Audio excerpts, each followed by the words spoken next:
At SXM, we're taking travel and tourism to new heights. Here we boast spacious check-in areas, 10 passport control points, comfortable departure lounges, and an exciting new airport mall. Finally, there's an airport in the Caribbean that takes your travel plans as seriously as you do. Princess Juliana International Airport. The experience will move you.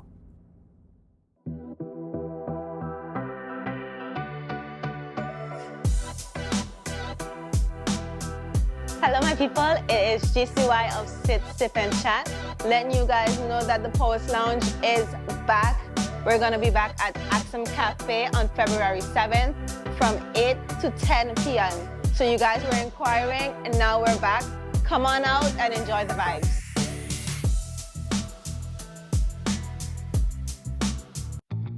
Every year, Telecom connects multiple schools across the island of St. Martin. Telecom helps almost 25 schools stay connected to the internet, and they do it all for free. Approximately 5,000 students and educational staff in our community has access to the internet every day at school. By connecting them worry-free every day, year after year, we help reduce costs to education for institutions so that educators can concentrate on what they do best: educate and prepare the next generation. We understand that technology adds value to education in a big way, and this year we want to do even more. We want to connect students in other ways by giving them tools to help them succeed and stay connected. So this year, we have selected all the grade 5 and 6 students from the participating schools to be the recipients of special educational kits with access to discounted data plans. These kits include essential school supplies and a free data kit to help ensure this school year is a good one. We want to help students have access to the resources and knowledge afforded by the internet, as well as be able to stay in touch when needed with their parents and guardians. These data kits will have access to exclusive discounted data plans with reduced rates. These reduced rates will be exclusive to the students and staff of these schools. This way, both our students and educators can continue to stay connected and in touch at a more affordable and accessible rate. To all of the students, on behalf of Telecom, we want to wish you great endeavors and chase your dreams, because your dreams will come true once you put in the work. And to all of the teachers that do an amazing job with all of the students, we want to encourage you to continue doing that great job. On behalf of Telecom, stay connected, and we are out. Boom!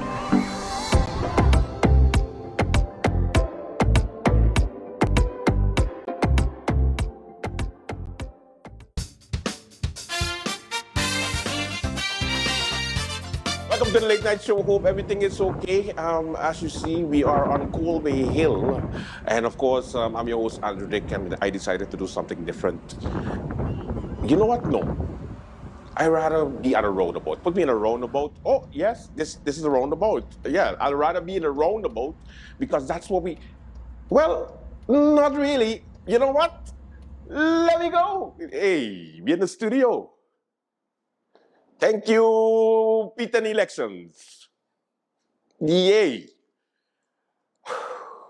First of all, I'd like to thank all those people who suffered through the many months of seeing me outside of the Emilia Wilson Park, seeing me outside of the restaurants, seeing me at different locations all over St. Martin, doing the show still for you so that you can be informed. But we are finally at our destination. We are home. We have a studio now. And I think finally, after so long, Pete, I need the audience to clap. So let me do this properly now. Welcome to the Late Night Show. Hope everything is okay. Hope everything is all right. I'm your host, Andrew Dick. Still got it. I still got it. All right, what's happening on the lovely island of St. Martin? We begin with the news of the government. The 2x4, 2x6, 2x8. It doesn't matter how you put it together. It's still holding together somehow, some way, trying to get straight until the swearing-in ceremony that happens on the 10th of February. The small parties are holding a block. They're holding together, and they are meeting with the informateurs. Even though the informateurs are telling them we need to meet with you guys separately, no, they're saying they want to meet together because they are one. And everybody told them that that's National Alliance slogan, but it looks like they want to be one, and they want to be with the Super 8. They want to be the 2x4. They want to be the Fatal 4. They want to be together. So that's why they're going to be having one voice when it comes to talking to these informateurs. Because at the end of the day, these informateurs will be submitting a report to the governor, Ajamu Bailey, and they are basically going to say, yes, these Fatal 4 parties are going to be a problem, but they say that they're together, therefore we just have to take a chance with them. After that, of course, the formateur will be then selected after the swearing-in ceremony of the new members of parliament that are coming in, and then we will have a new Parliament of St. Martin. Now, the question is, what happens to the ministers that are there now? Because some people are already asking, are they going back to their old jobs? Are they going to be jobless? Are they going to go into the apparatus of the civil service? Well, to answer your question, some kind of how. So we're going to go one by one by the Council of Ministers, and then we'll give you an idea as to what is happening, okay? So let's start off with the Netherlands. Now we have in the Netherlands, the Minister of Plenipotentiary, I say it fast just so that I don't trip up on it, Mr. René Vallelinis. Now he will have to come back home, or he stays in Holland because he was appointed by the National Alliance of Government. Of course, that's a ministership. National Alliance is not in the new coalition, UP is not in the new coalition, so therefore he will have to come back home and go back to the airport, most probably, as an air traffic controller. Or maybe he retires a little bit and takes some of the pensions that these ministers have, because these ministers have an incredible pension. I should tell you that. If you serve the whole term, the whole 4-year term, you basically get about 75 or 85% of your salary until you find a job. So of course you're going to be like, whew, it's so hard to find a job. Nobody answering.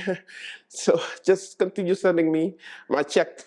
So instead of $20,000, I get $17,500. I think I can handle that. So then we have the Deputy Minister of Plenipotentiary, and that is, of course, Mr. Richard Panafleck, who stayed with the UP party because he was with the UP party, and then for this new election that we recently had, he went with the Democratic Party. So maybe he will stay as deputy, or he will just come back home and go on retirement, or go and work in the Justice Department, or maybe go back to the police. I hear the police don't want him, so that's why he just always stay quiet somewhere until they have a next election, and then find a way back to Holland. Apparently he likes Holland a lot. I think it's for the drinks, the coffee, of course, drinks. You know, Kunta Curacao. Anyway, what else we have? Then let me come back home now with the rest of the ministerships that are here. The Minister of Justice, for example, we have Anna Elaine Richardson. Of course, she is a National Alliance appointee, not elected, so she will be out of a job because she's part of the private sector. She wasn't part of the civil service before. So it basically means she would have to go back to organizing queen shows, or she have a couple of businesses on the side before she was minister, so I guess she could go back to that. So don't feel sorry for them. They always set up this health code before and after and during. Then let's go to the Minister of Education, Culture, Youth and Sport. The Minister of Nothing still remains the Minister of Nothing. It didn't change. You know, we didn't change our mind when it comes to that.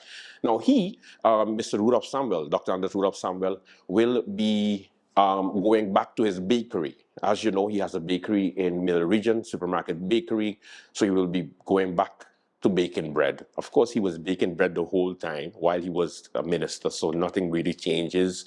It's just that now you're going to have to drive your own car instead of the minister number 5. all over the place. So nothing really changes when it comes to that. So he's going back to being the baker.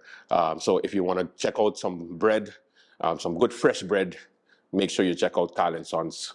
That's Carl & Sons on the Ponfield and Carl & Sons in Colby. And then if they out of bread, then you check Samuel Bread, because Samuel don't advertise with me. Carl & Sons does, so you know what I mean. No free plugs around here. All right, let's go to the Minister of Finance. The Minister of Finance, Atwell Irion.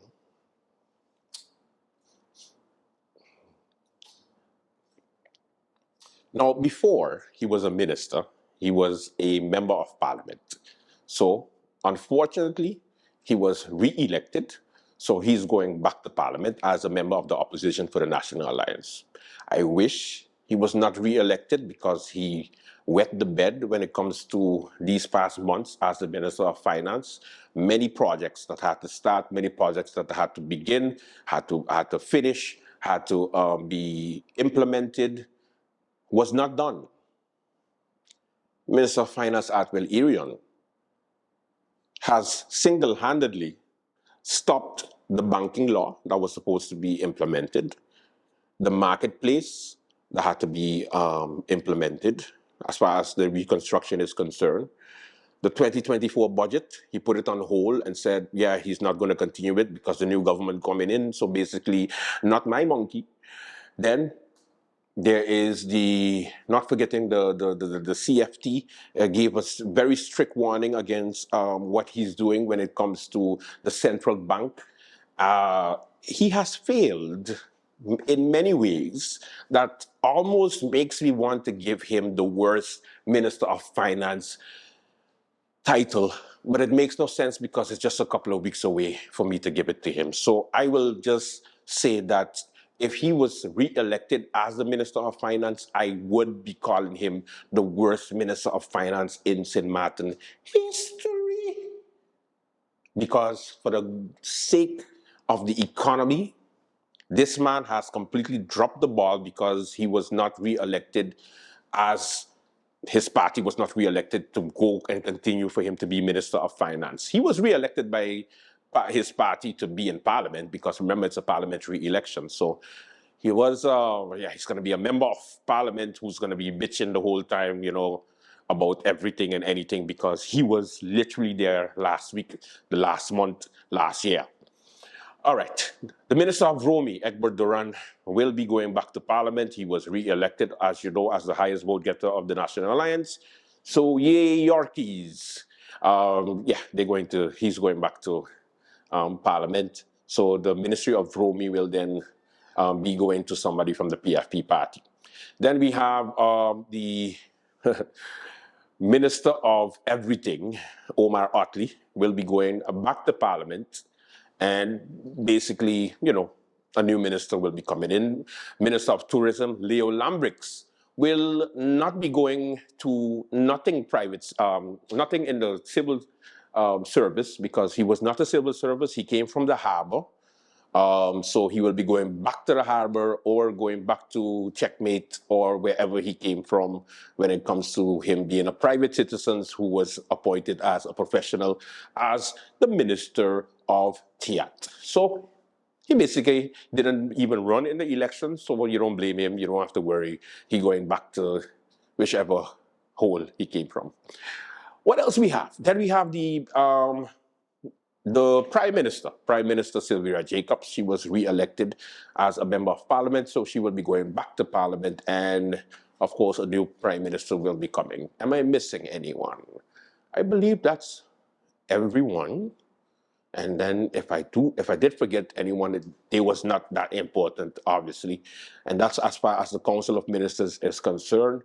As far as members of Parliament is concerned, we have some members of Parliament that you will not see anymore, like Hyacinth Richardson is one, George Pantaflet is another one. You have William Marlin also, that you're not going to be seeing in Parliament for this upcoming term.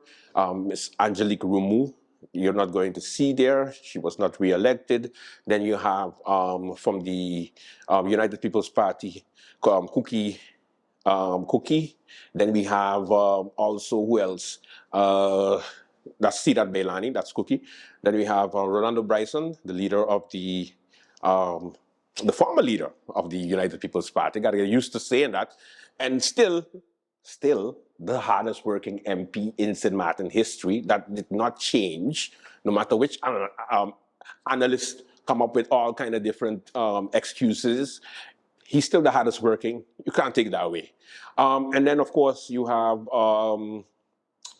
who else? Ludmila Duncan. She is also going to retire. I think she might be going back to the civil service because I believe she was a policy advisor somewhere, somehow. Maybe, we'll see. And then, of course, you have Rayon Peterson, who will not be returning to Parliament. Is there anybody else? I think everybody else will be coming back. Well, as far as the new composition is concerned of the National Alliance, you have the Democratic Party, you have the USM going to be there, you have the Now Party, this is basically Chris, and of course, Kevin Mingret. And then as far as the USM PFP, the DP, and the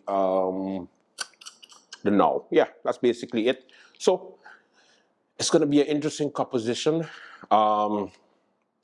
The screening process will begin after they're sworn in on the February 10th. That does not change as much as they want to be pre-screened.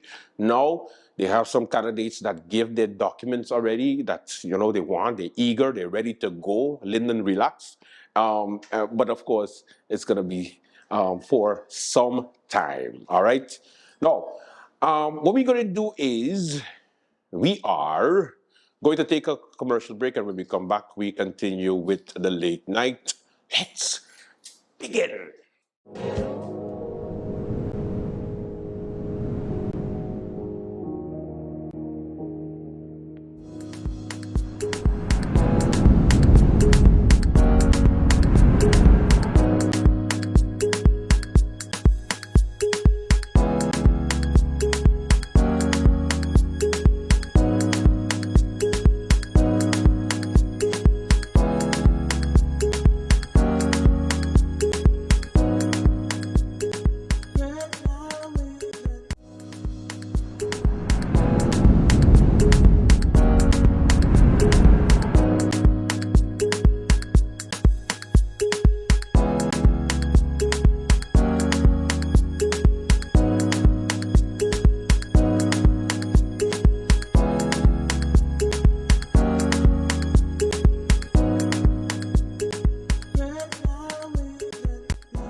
Hi,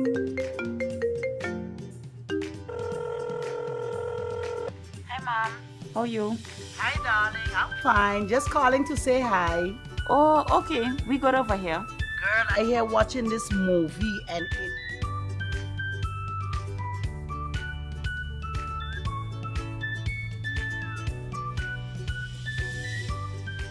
But, Mom, you finished all your minutes yet? No, girl. Telecom has new postpaid plans and automatically upgraded my postpaid package. Is that so? Guess what? I am getting more minutes and almost double the amount of data for the same price. I guess I'm making a switch now. Let me call you back, Mom. Hey, Tash, you hear about Telecom new postpaid plans?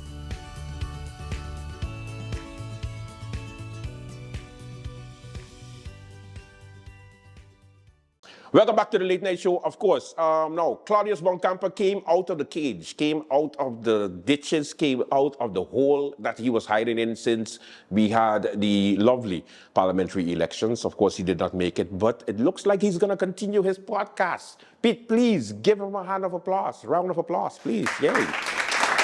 Okay, consistency, that's good. So that means he's going to be there every Monday, I hope so, informing us, letting us know what is happening with the Fatal Four, aka the 2x4 or 2x6, I don't know, 2x8, I can't remember. I can't keep up with the names.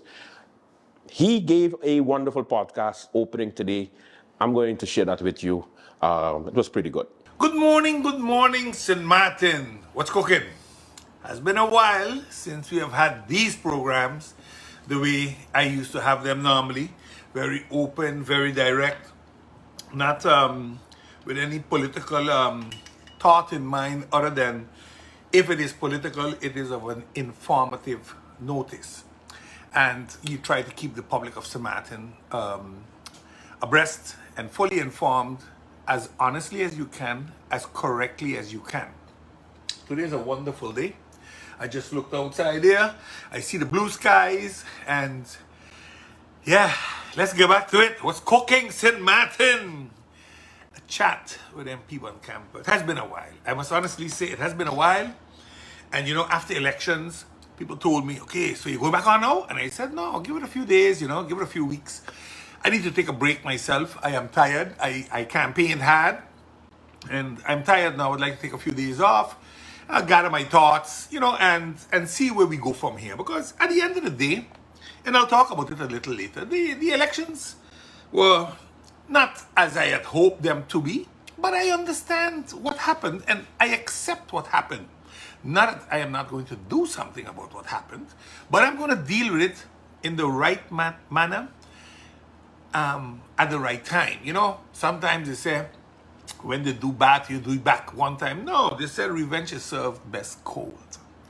And timing is everything in the game of politics. That's one thing I have learned over the 30 years I've been in politics, that timing is everything. But I have listened for the past 2 weeks, 2.5 weeks, going on 3 weeks now, at what's really happening.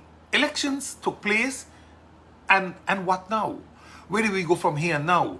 And when you see what's really going on, the manipulations, the storytelling, etc., it puts you sometimes on a footing of, are we serious? Are we serious in St. Martin? Do we have the best for St. Martin at heart? And the things that are happening, and again, like I said, everybody has to reckon with their life and what they have done in their life. You all have to. What I found so surprising though was, for example, we had the elections on a Thursday, January 11th. And on Friday morning, 10 o'clock, they serve Theodore Heiliger his summons to report to jail on Monday. Now, look, that Mr. Heiliger had to go to jail. He signed an agreement that he will stop his proceedings and he will sit time. They made an agreement and that was it. It is kind of strange, it's kind of strange that we all know that Mr. Heiliger is a seasoned politician.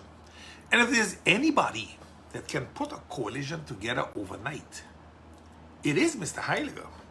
Mr. Heiliger taught the NA, taught the then leader of the NA, William Allen, that he went to sleep as a winner the night of election and woke up the next morning as a loser because he was out of government with his biggest party. With his biggest party. I cannot recall the then governor, the Honorable Dr. Eugene Holiday, playing the game we're playing now. These are the type of things that made me decide, you know, it is time to come out. It is time to start calling a spade, calling a jack, and giving the jack his jacket. Because that's going to happen today in this show. You know, that the prosecutors are executing the law, I wholeheartedly support that. Because that's their job. But when the prosecutors are going to try their utmost in collaboration with others to manipulate, in my opinion, this is my personal opinion, so don't blame nobody, I am saying what I believe is happening, to manipulate a formation process, yeah, then I start to wonder what democracy we talk about exactly in this country. Because we always say we are a democracy and with this and with that. We are not a democracy.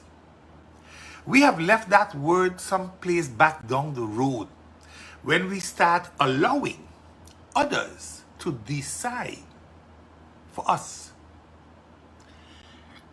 Let's be honest.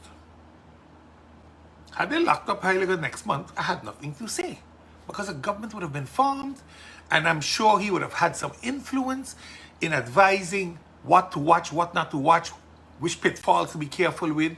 Because he has been around, he has formed many governments, from in the DP days and in the up days.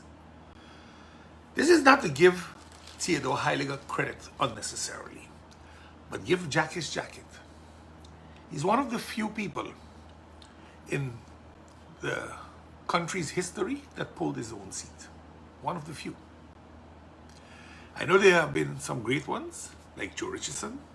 I even know Franz and William and Sarah, all of them pulled big numbers too, but I don't know if they pulled their own seat in country St. Martin. I'm not sure, so I don't want to put my hand in the fire for nothing. But Theodore Heiliger did. He did pull his own seat. I think he's the only one that pulled his own seat in the history of country St. Martin. So you got to give credit though where credit is due. What I found, and I'm going to say it again because I campaigned on it, we need to make up our minds about our justice system. Do we belong in the justice system we have today? Can we support it? And I'm now thinking in my back head that the party I belong to is most probably going to put the Minister of Justice there. And we need to start thinking, as our manifesto stated, do we want our own Prosecutor General?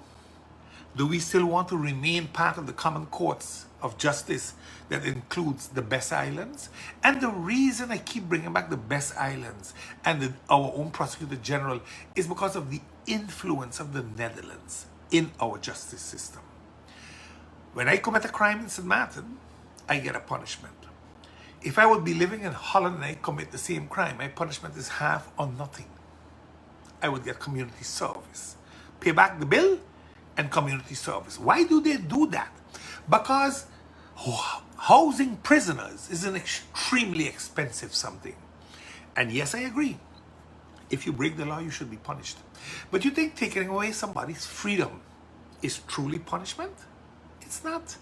If you're not teaching him anything up there, then he is sitting up there idly, doing nothing while he cannot even provide for his family.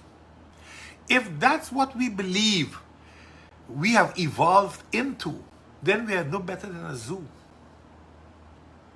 where we cage animals and we allow people to pay to come and see entrance and come and see what we got. We want to build a $44 million prison, but we don't have a dollar to do rehabilitation for the youngsters and the men and women up there. That the prison needs to fix, I wholeheartedly agree. That it should meet the human rights conditions, I wholeheartedly agree. But we need to start reviewing our methodology of sentencing people. We have a few people flying from Holland here as judges, and they want to rewrite the system and redo the system and decide what is law and what is not law. And they don't give a damn about what we call trias politicas. Because when they're ready, the judges, they sit on the seat of government and decide what government has to do and may not do and cannot do. Now you see, this is where it gets dangerous. And why do I say that? Because we had a case in time, I spoke about it, same-sex marriage. And I'm going to bring it up even though some people told me, hey, leave that thing rest, you know, it always stirs up a problem. No, it doesn't stir up a problem. The only marriage recognized by law is the marriage at the administration building, where you are married by law. That's the only one. Those in church are ceremonial. In Curacao and in Aruba, they were having an issue about same-sex marriage in the sense of a man can marry a man, a woman can marry a woman, and they can register and they carry all equal rights. For example, inheritance, adoption, etc., etc. Because the Curacao Constitution and Aruba Constitution stated that a marriage was is made up of a man and a woman, the courts of appeal said that's discrimination. Listen carefully to the word, discrimination. Okay, so it's discrimination because that's what the European Human Rights Covenant says. Now that's not true. The Human Rights Covenant, European Human Rights Covenant does speak of discrimination, and yes, it is taken up in there, but it also created a provision in there that if you don't agree with it and it's based on religion, social morals, there is a clause that you can apply in your constitution. Now, what happened here in Curacao is that they appealed the judgment because the judges said that the Constitution of Curacao is discriminatory. They appealed it instead of changing it. So now the Supreme Court has, the Prosecutor General at the Supreme Court has said, I do not see a case for these islands. So I am suggesting that the verdict of the appeals court is upheld, which means that same-sex marriages become law in Curacao and Aruba. That's what it means. Personally, it don't make a difference to me. I believe everybody have a right to make a choice. That's my personal opinion. Churches, other entities, the way we live will say no. I think the world has changed significantly and we should want to change along. But it is those same principles that have me wondering why we drive sentences of 5 years and all kind of things on politicians, when in the Netherlands, they get a tax straf, community service, a fine. That's the question. Why only we in St. Martin have a flawed constitution signed off on by the Netherlands in contradiction to the autonomy of this country? That's why I ask why we get loans when we are in a crisis that will determine the future of our people in this country. Now, these are the type of things that make you wonder what's happening in my country. Are we going to go forward or are we going to go backwards? To keep somebody in Point Blanche costs about 9,000 guilders a month. That's 3 livable wages. Do we need to lock up some people? Yes, we do. If somebody kills, involved in killings or rape, pedophilia, they need to be rehabbed. Some of them, yeah, depending on how severe and how gruesome it is, you hold on to them for a while. I understand that.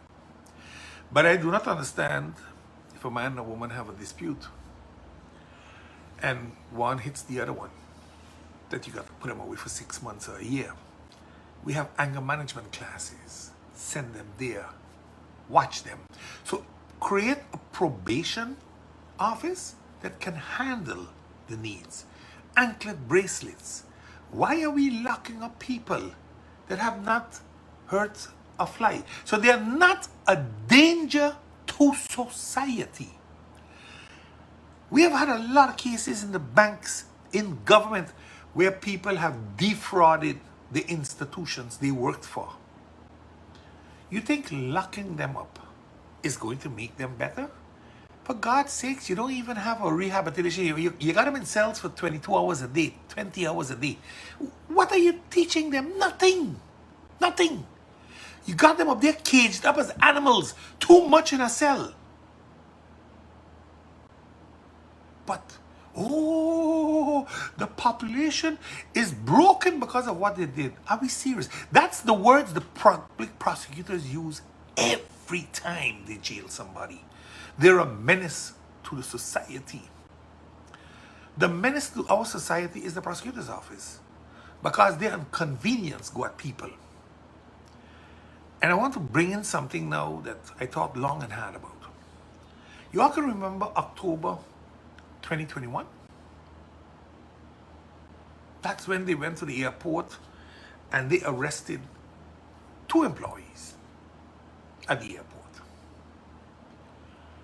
And they said they were involved in bribery, fencing works illegally, and all criminal organization, all kind of shit. That's what they did. Now I get to find out that all those things aren't there anymore. The only thing that we have right now is this famous breach of confidentiality. So now the whole meter investigation has turned into you broke the law because you gave out confidential information. You all know I'm not somebody that likes to mention names, so I'm going to respect that principle I still have. But I'll tell you this much. That good gentleman gave that report to 2 entities. The government of St. Martin, in the name and hands of Prime Minister Sylvia Jacobs, and the President of Parliament, in the hands of and name of MP Rolando Bryson. Those are the 2 persons. I can recall the Prime Minister herself stating that her office, the government, and the Parliament are not considered third-party entities. They are not. And that is correct. They are not. They are part of the trias politicas. They are 2 of the 3 parts of trias politicas. That's correct. So at that point in time, they used it to dismiss the good man. Now they're using it to charge him because they have nothing else. Millions have been spent on this BS. Millions. See, this is my problem. Because nobody's going to hold anybody accountable for what went down there. My first case, millions were spent to convict me. I was acquitted after 12 years of court cases, investigations, hundreds of thousands of dollars in lawyer fees. I was acquitted, completely acquitted. Not a peep from anybody. Not even a "I'm sorry" from anybody. But my name was destroyed. But hey, that's democracy, they call it. I don't need I feel bad for you, I feel sorry for you. No, I don't need none of that. I'm a big boy. I can handle myself. But I do have a problem with the way we allow certain entities to operate in this country, it needs to stop. It's going to stop by the hook or the crook. Nobody's above the law, including judges. They're not above the law. They might believe so, they might lie for each other, they might support each other, but they're not above the law. I'm not above the law, you know. And I always told people, if I'm guilty for something that I did, I'm cool with that. I'll take my blows. But you're not going to lie about me to make me guilty for something you need me to be guilty of. I am going to be talking about my case publicly. I'm going to start mentioning the names of the people involved. I think an integrity review needs to be done in the common courts of justices. We need to know who the players are. When we look at our integrity chamber, we need to believe that that integrity chamber has integrity. And I'm going to be addressing that matter very, very soon. And I don't really give a hoots who get upset and who name get called. Because if you have nothing to fear but God, then you know whatever I say can be rebutted easily. But sheets don't lie.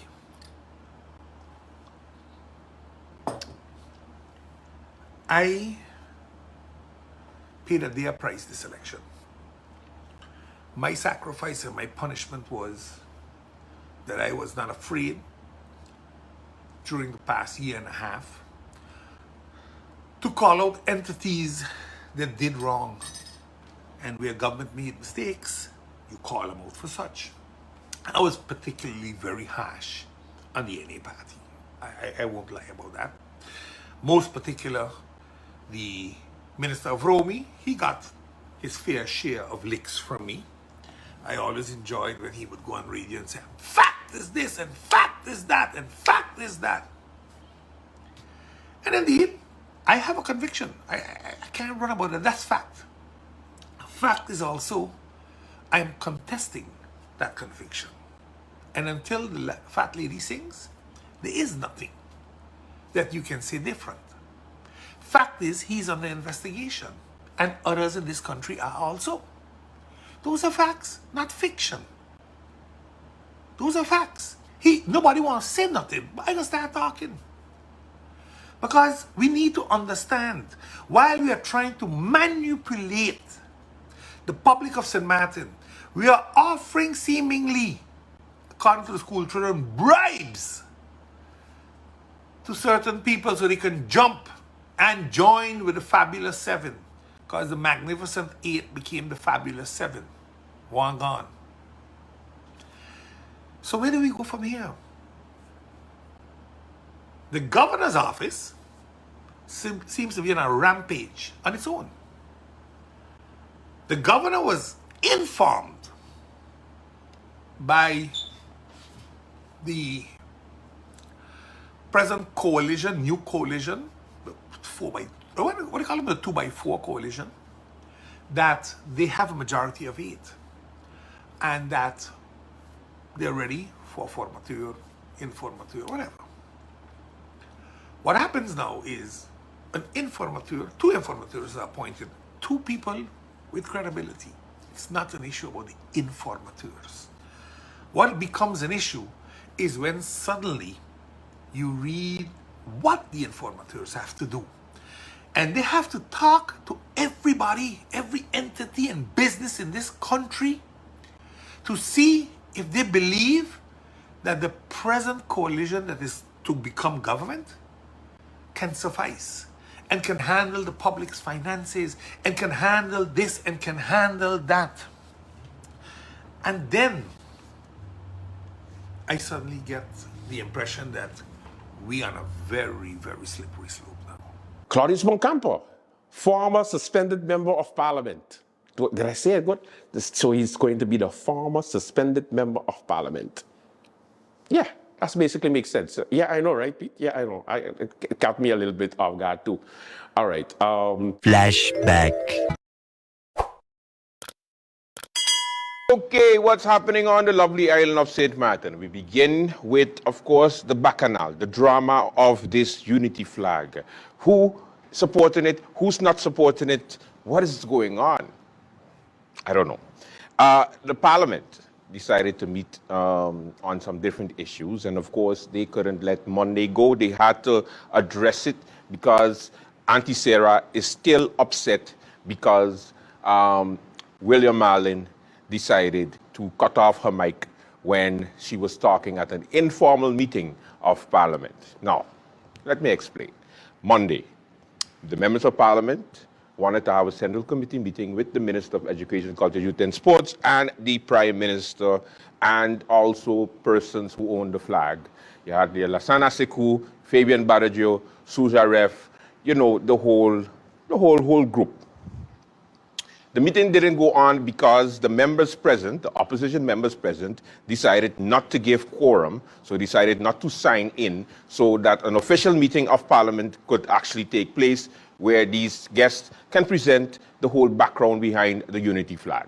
Good? All right. So William Marlin decided to do the gangster thing and say, okay, since all you don't want to do it officially, we're going to do it unofficially. So he closed the meeting and say, hey guys, all you stay here.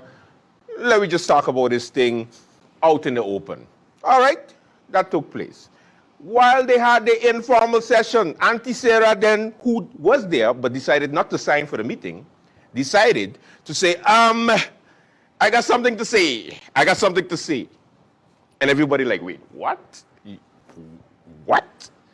You didn't sign in for the meeting and now we just chilling in our backyard and you want to say something? Shut your mouth. But he didn't say it like that. But come on.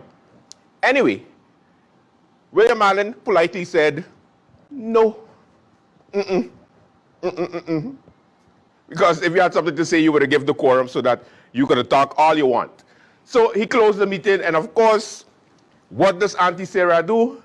Oh, they want to shut me up. They cut off my mic.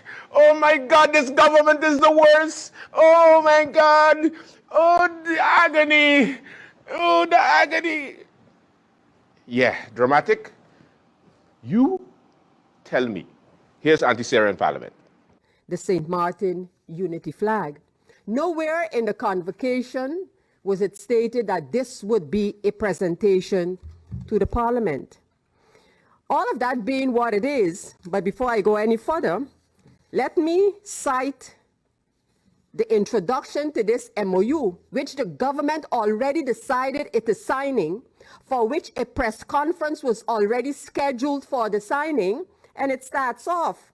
The country St. Martin, represented by Prime Minister Silveira Jacobs and the Collectivité of Saint Martin, represented by President Louis Mussington, having consider the sovereignty of the Kingdom of the Netherlands and the French Republic over St. Martin and Saint Martin, respectively. What sovereignty of the Kingdom over St. Martin? But it was not expected for us to have that kind of a debate by these things which are put to the Parliament of St. Martin, but rather no, we got to swallow what is presented here, otherwise the government, like they have done, will spin the story. Being that as it may, Mr. Chairman, furthermore, the meeting yesterday could not have taken place, the Central Committee meeting, as requested by the government.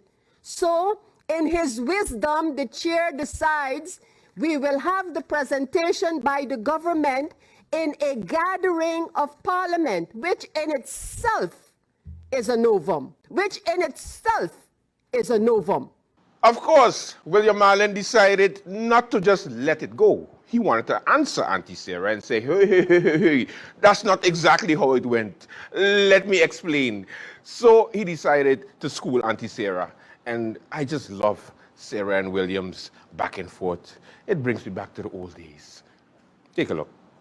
It was not a meeting of Parliament. It was an informal gathering in which they were asked to provide information. They were not asked to stay back and have a meeting with Parliament or members of Parliament. At the end of their presentations, I asked them, the invited guests, if anyone had anything else to say, and they said no. I thanked them for their presence. I made mention of when I can recall the flag was first sort of recognized by a member of government, and I closed the informal gathering. While busy closing the gathering, I was a member of Parliament, to be exact, MP Westcott Williams, stated that she had a point of order. I said there is no point of order, as there is no meeting of Parliament, and this gathering is hereby closed, and I closed the gathering. The MP then decided to make use of the fact that the microphones were still open and started to address in sort of a loud voice, and that did not bother me whether it was loud or not, but was addressing those who were present and defying the fact that I said it was closed, and I guess starting her own informal session.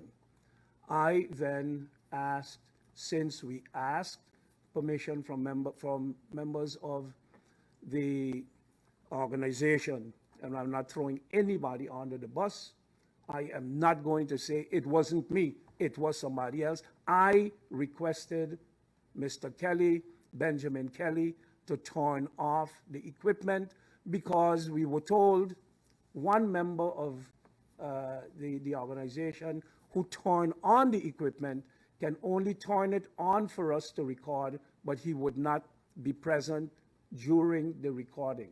So rather than having the recording, the recording taking place endlessly, and God knows what would have been said by whom, as it is customary sometimes that members of Parliament stay back and they make their remarks and jabs at each other, I asked him to turn off the microphone, and that is what has happened. So what have we learned? Absolutely nothing. St. Martin, not a real place. That does it for the Late Night Show. Thank you so much for watching. Until tomorrow, do have a safe and pleasant one. Bye-bye.